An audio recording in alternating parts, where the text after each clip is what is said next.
Welcome to Northern Powerhouses, our business success story series of interviews where we discuss with local business leaders their backgrounds, their successes and their challenges and what drives them forward. And today I'm really delighted to have with us Guy Weston, who's the Joint Managing Director at Creode. And Guy, welcome firstly. And if you'd like to introduce yourself and Creode and how you help your clients, that would be great.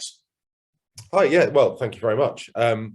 So Creode is a digital agency based in the centre of Leeds, up in Yorkshire, and we are focused on what we call continuous improvement. So we work all the way from proposition development through messaging, design, UX, and then delivering that into web builds and out into marketing campaigns. Through all of those channels, there are lots of opportunities to optimize what we're doing. And what we see is that these little marginal gains that we can get for our clients at each stage in that process add up to huge wins at the end of the chain. So that's where we try to fit in, delivering the full end-to-end product or service and optimizing throughout so that we can deliver not just multiples of 2 or 3 times investment, but 10, 15, 20. Brilliant. I'm loving the aggregation of incremental gain or marginal gain, sorry. It's a brilliant principle, isn't it? And the compounding effect that you get with it is just phenomenal. It really is. And actually when we, it's one of those things that we've been doing for a long time.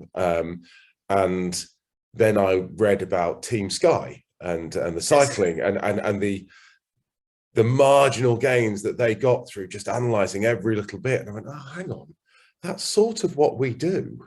Brilliant. They've just packaged it up better. so that's what we now do.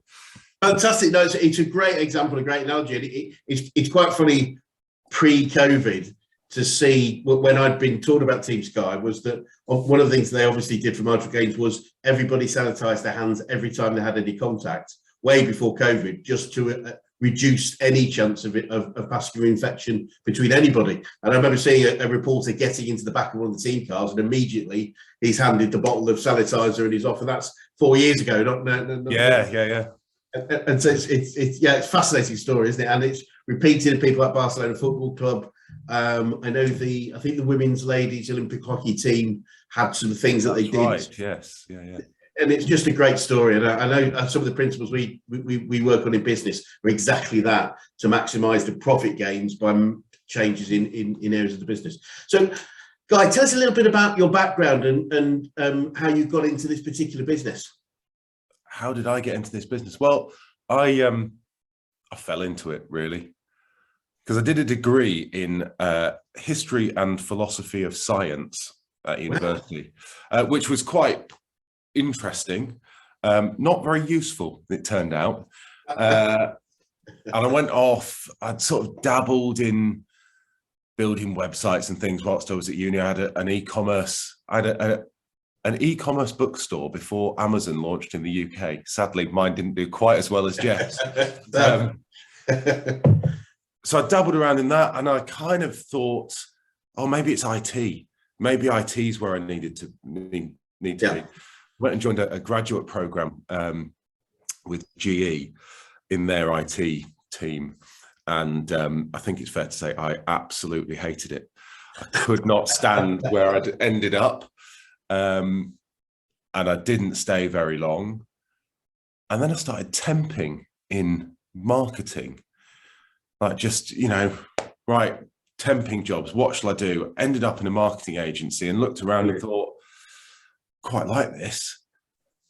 One thing led to another, moved more and more into that digital bit, kind of brought that IT marketing, and I'd even argue some of the history and the philosophy stuff kind of comes into that analysis and so on. And it all kind of collided together. And before I knew it, I was working in digital agencies and looking at UX and running that world. And then 10, maybe 11 years ago now, I decided to go out on my own and brilliant. See if I could make it work. So that's kind of me in a nutshell, really. Wonderful. So I guess when you were growing up, this wasn't what you were planning to do. Not in the slightest. Not in the true. slightest. I don't think I ever had a plan of what I wanted to do. I just wasn't one of those people who always knew they wanted to be a fireman or a doctor or whatever from a young age. It was like a lot of people, bumble through, quite good at some stuff. Let's see where that ends up, you know. Absolutely. And I think that's the story of so many people in business. A, not necessarily ending up where they expected to be, B, just making the best of it. And then, you know, over time, again, things happen. So as you've grown the business, what are some of the biggest challenges you've had to overcome? I mean, if you go back to the very early days, I think the biggest challenge was going from being the person who did the job. I knew how to do the job, or the various different jobs that I did. I was quite a good practitioner. All of a sudden, you're not the person who just does the job. You've actually got to run the business, and you're bumbling through and going, accountants, what? Annual accounts, VAT, and all of that stuff. So that was the first challenge, was how do we run a business rather than just doing the job? And you know, along the way, you then get into, how do we employ people? How do we interview? What are the processes? And I guess that's the challenge that has stayed with us, is getting the right people, getting the right processes, updating them, and making sure that it's repeatable, not just not just, you know, one person leaves and all of a sudden the wheels fall off, you know, which we've had in the distant past. You have those issues, don't you? So Brilliant. And what would you say some of the, and I totally agree, one of the things we would say is great businesses are normally founded by people that are great at what they do, but not necessarily great at the business of what they do. And there is a difference, and it's a big learning curve to do so. What would you say the biggest learnings you've had over this time? That's quite a tricky question to answer. I suppose it'd be around trusting other people and giving away responsibility, because I think that when you're running a business and it starts off and it's just you. And I had a very good accountant who said this to me a few years ago. He said, what you've become is Guy with lots of helpers. And that isn't a business, that's Guy with lots of helpers. And you need to turn it into a business. And to do that, you've got to give up some control, because your head's full. You know, you've got to give up some control and some responsibility, and let people make mistakes, because you make mistakes and they won't be perfect. And brilliant. A very valuable learning. I think we often call that sort of the Superman complex we can develop, where nobody can do it as well as me. And that may well be true.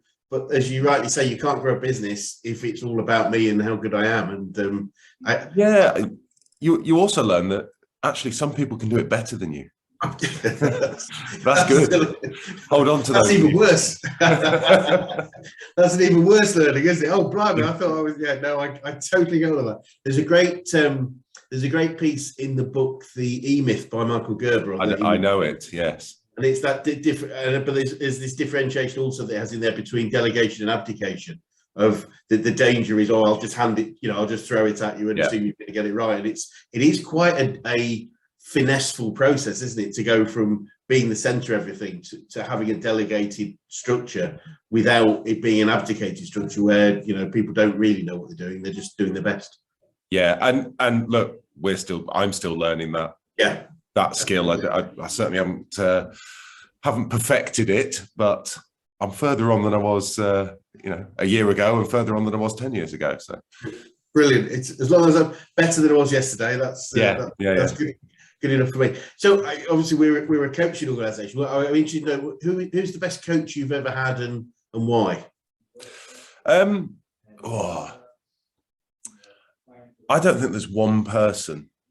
Great. I think there are different people who have coached me, sometimes knowingly and sometimes not, at different points. I have a friend who ran an agency not dissimilar to the agency that I run. He managed to sell out, got quite a good deal as he sold out, I don't know, 4 or 5 years ago now. He came into the office probably 6 months ago when we were just having a bit of a, not a crisis, but oh, we're going in the right direction. Is this the right thing? I don't really know what to do. He came in, we sat down, we spent about an hour chatting. That was the best hour I'd spent all year. Brilliant. Because he just saw through the problem and went, it's really easy, it's that. Oh yeah, I sort of knew that, but I didn't have the confidence in my own convictions to Brilliant. to jump down that route. So you get those ad hoc experiences where the coach doesn't know they're the coach. And then there's a chap I should sort of name drop, Andrew Hartley, who I kind of know through lots of different lives. He happens to be a dad of one of the kids in my daughter's class, and you know, all of that stuff. He is also a business coach. We regularly go for coffee, and he gives me lots and lots of free coaching, which is great. I keep on telling him he needs to charge me at some point. Brilliant. It's brilliant, and I think, you know, your point, and it's so valid. It's about the different, you know, different people at different times, different circumstances, and often it's not even intentionally. It's just, you know, somebody has said something in a certain way, and often somebody can cut through. Absolutely, and you know, for me, you know, real effective coaching is asking great questions, and sometimes it's just that question you get asked that makes you think, and you go, oh heck, yeah, okay, and it leads to an answer, but it's the question that makes the difference. And I love to pick up quotes and sayings, especially from these sorts of things that we do. So, is there any particular, you know, quotes or sayings that you live by or really help you in difficult times? There are a few that I particularly like. One is optimal is not efficient. Oh, write that one down. Yeah, I think that's a good one, and it's particularly relevant when we're delivering digital products. Okay. We have teams of developers who want to deliver an absolutely optimal product, and that's fantastic, and it's their passion, and it's where they want to excel. But if that product is for a particular campaign and it's only going to last 6 weeks or maybe 6 months, it doesn't really need to be reusable and maintainable and future-proof and all of those things. It needs to just work now because it's going to go in the bin, and it is being designed to go in the bin. So that optimal is not efficient is something that I end up saying to our teams quite a lot. Brilliant. Because it does kind of cut through, makes you think a little bit about what is it that is efficient in this situation? What are we really delivering? That's interesting. I'll write that. I think it's really interesting way to look at a thing from a different angle, and that makes a lot of sense. And what would you say you've learned about yourself while you've grown your business? I've learned lots of things I'm not very good at. I'm not very good at project management. I'm not very good at organising staff reviews, and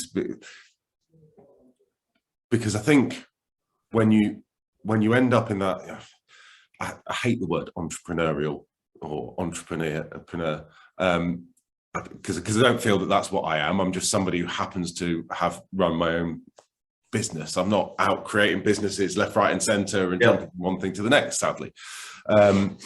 But when you have that sort of entrepreneurial spirit, I don't think that necessarily goes hand in hand with attention to detail and planning, and it certainly doesn't go hand in hand with being somebody who needs constant feedback and what's my career path and where am I going next. So I've certainly learned I'm not very good at certain tasks that in my working, in my employed life, I would have said, oh no, I'm really good at these things. I'm excellent time management and organizational skills. No, I don't.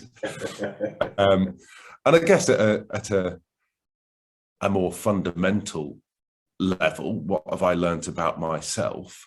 I enjoyed being challenged, and I enjoyed challenging myself. And I've taken quite a lot of that. We use OKRs, if that's a thing you're familiar with, as a review mechanism within the business. I've kind of taken that into my personal life. So I then have my personal OKRs. What am I trying to do? What am I trying to achieve this year or this quarter? And that can be around fitness or not drinking quite so much,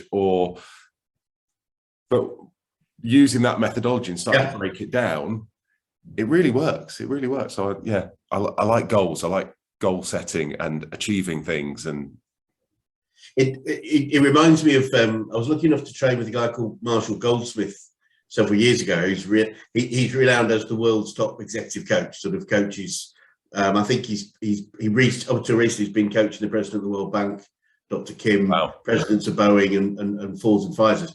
And it's every day, he has, I think, about 6 questions that he asks of himself. What have I done today to be happy? What have I done today to add meaning to somebody else's life? They're things that are really important to him. And he marks himself every day, but to create the habit and the discipline, he actually pays somebody to call him up every day at 5 o'clock and just ask him the questions. That's all they do, ask the questions. And he says a 6, that's an 8, that's a 2. And they build up from over time. And now it sounds nuts, but he just says, look, if I left it to my own discipline, I probably wouldn't do it. Yeah. But the output of doing it helps me get better every day. And it's just it's a fascinating one. But you know, he does that. Those are both business to some extent, but if they are more sort of, I guess, self-reflective and life in general rather than particularly business. But yeah, he does that, and I just that comes to mind of having those sort of OKRs for ourselves. And but it was interesting. Your first point is, I think Stephen Covey talked about or Brian Tracy actually, that said if most organizations are more effective when most people spend most of their time doing the 3 things they're really good at and they really love. And delegate everything else rather than try and get better at the stuff I don't like and I'm not very good at, is actually just accept it and find an organization, because everything I dislike and I'm not good at, somebody else will love and be brilliant at. And I think it just makes it an organization more effective and happier in general if we go towards that have that focus. Yeah, definitely. I think having the right people in the right roles doing the right things, really important. Yeah, completely agree. And and often it's quite interesting because as businesses grow, because we do what we need to do as a small team that's growing, we don't always end up in the right place. And you know, we've seen quite often where you know, again, this outside looking in, and someone says, hold on a minute, you're doing the detail and you hate it, and you're doing the and it was almost like a swapsies. It's like, well, why don't you just do each of the jobs? And you know, it's like, oh, we never thought of that. That's not because that isn't how we started. And yeah, it's a fascinating thing. So I'm really keen. Obviously, I'm really fascinated with this, the incremental gains. But I'm interested to know, you know, what the future looks like for yourself and Creode, and what are the main challenges you foresee moving forward.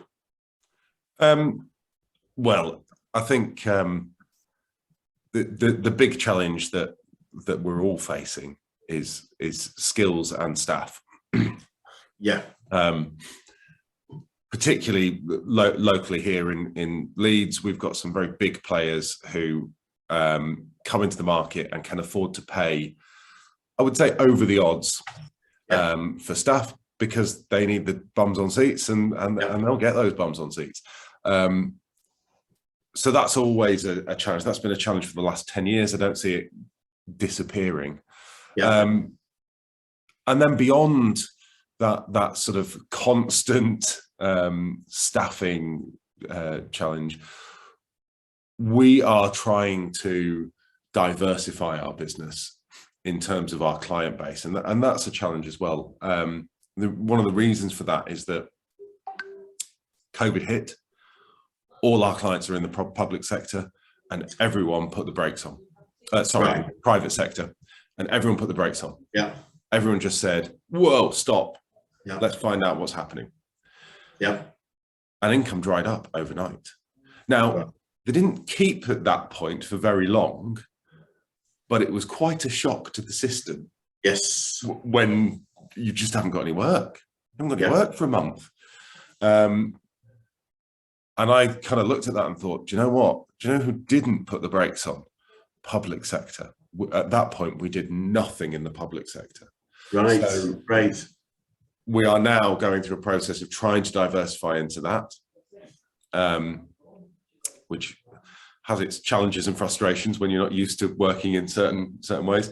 And we're also trying to look at productizing some of our offering so that it's a little bit more reusable and efficient. And I suppose in any business where you're consulting, there is a temptation to start with a blank sheet of paper every time, which is not very efficient.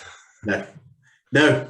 And you know, I do think, I mean, my background was software engineering before doing this, and you know, reusing is sensible. If it worked the first time, I appreciate our clients might want the idea of let's make sure it's tailored to fit the need of the client, but working for something that works, you know, previously makes sense in many ways. So reinventing the wheel doesn't make sense in so many circumstances.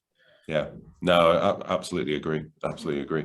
So that's something we're work in progress on that front. Brilliant. We look forward to coming back and seeing how things progress. And it's funny to talk about entrepreneur. I agree. I think entrepreneur is an overused word, but I do think there is a particular mindset of a business owner that is different to most other people who work for somebody else. There is that difference in how we think, and it's understanding that, and also understanding because of that, some of the people we employ will not think of the same way. So something that appears obvious to us may not appear as obvious to them, if that makes any sense. It does, absolutely.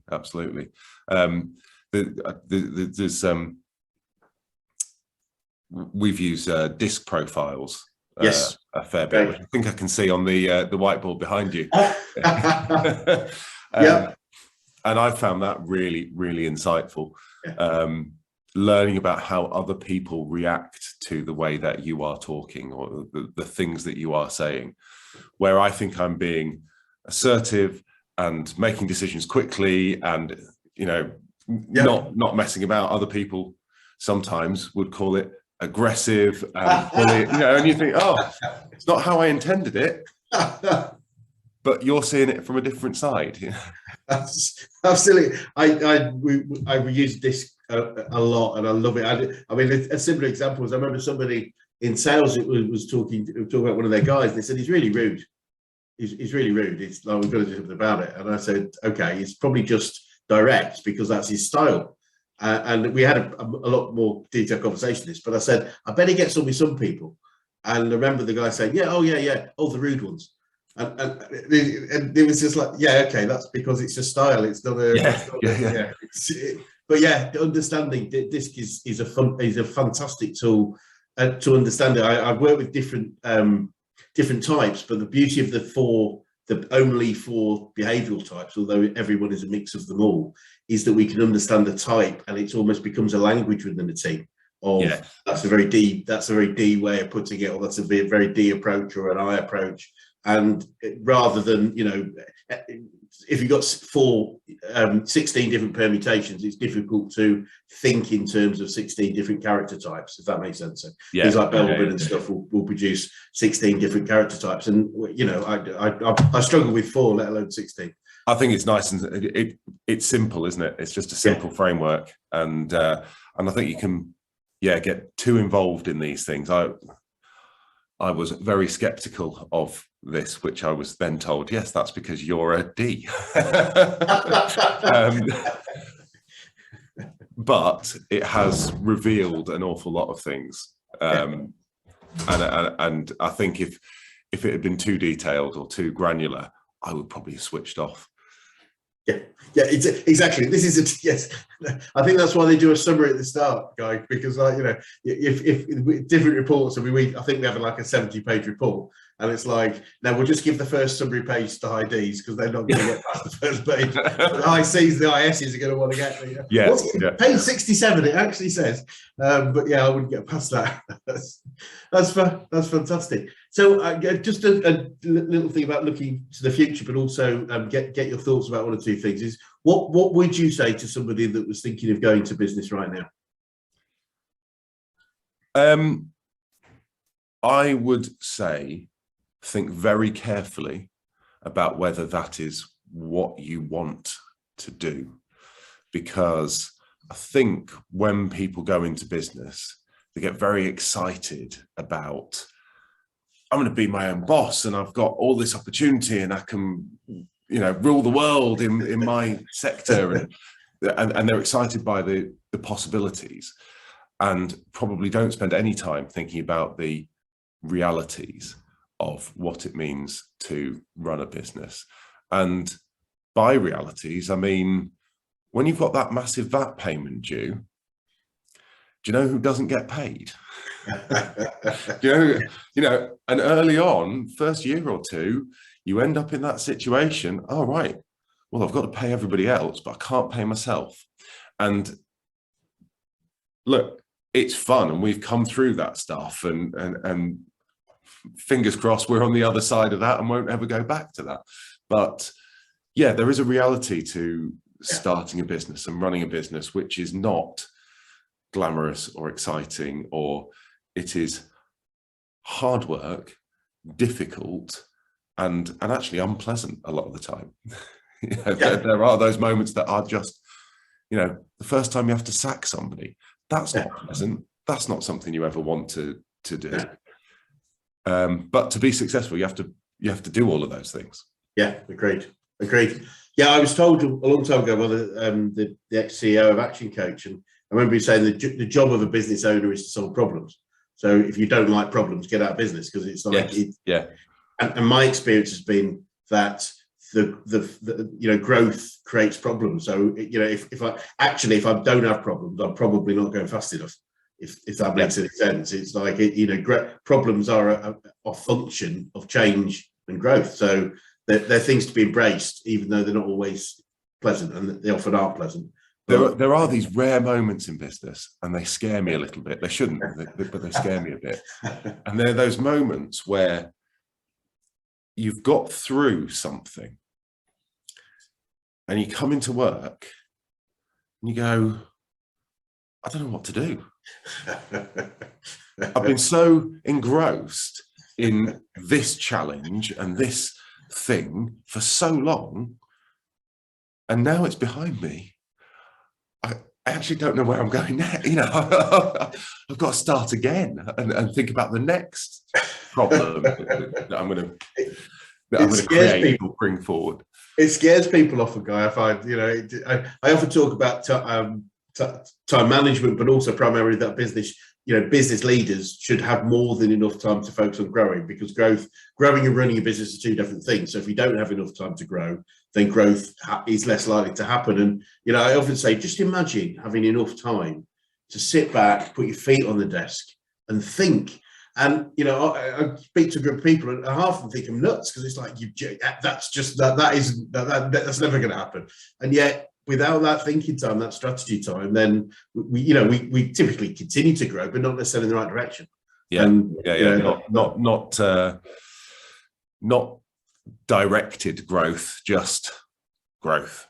Just growth. Yeah, exactly right. And as I say, it can be totally in the wrong direction to what we would want if we actually thought about it.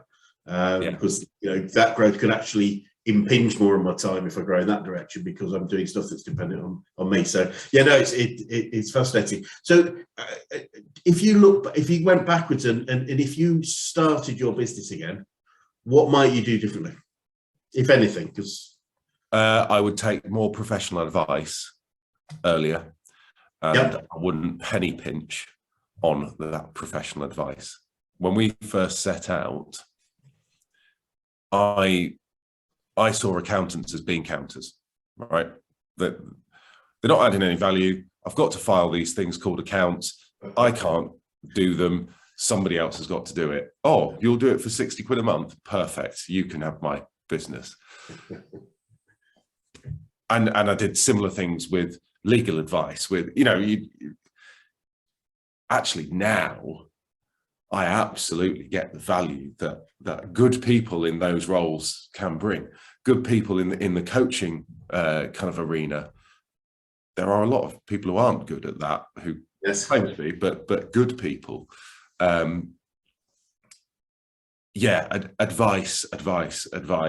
Brilliant. on every front. And in a similar vein, read the bloody business books, right? I was really, really resistant to that for ages. I don't know why. I don't particularly know why I didn't want to engage, but I didn't.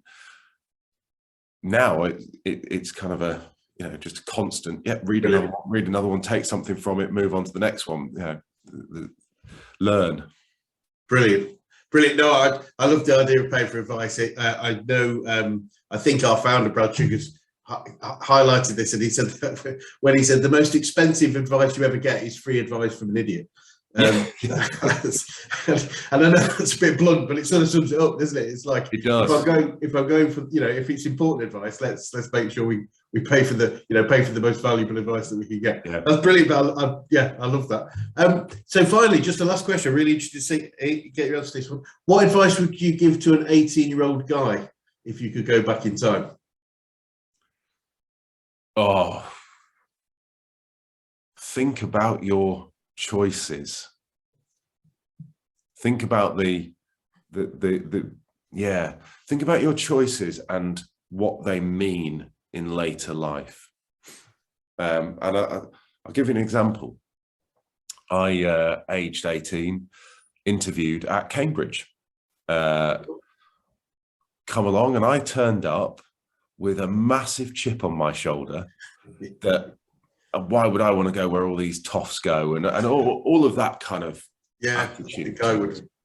And I had no understanding about what that opportunity would have meant for my, for further down the road. And I think there are lots and lots of decisions that I've made without fully understanding the decision I was making. Yes. In that kind of 18 to mid 20s, not understanding the impact. So I would, advice to the 18-year-old guy, advice to anybody else, just think a little bit further ahead than the next 6 months. Brilliant. Very, very sound advice. And thank you. Yeah, that's really interesting. I think I would have done. I didn't get to be interviewed at Cambridge, but I suspect I would have gone with a similar view and similar chip. Well, I didn't get the place, so yeah, go figure. Yeah. But there we go. No, wonderful. Well, guys, it's been an absolute delight, and thank you. I'm really fascinated. I'm doing some of the things you said are going around in my mind right now, and but it'd be great to come back maybe in another 6, 12, 18 months and see how things have progressed for you. Absolutely. I've enjoyed chatting. It's been good. Brilliant. Me too. Thank you. Thank you.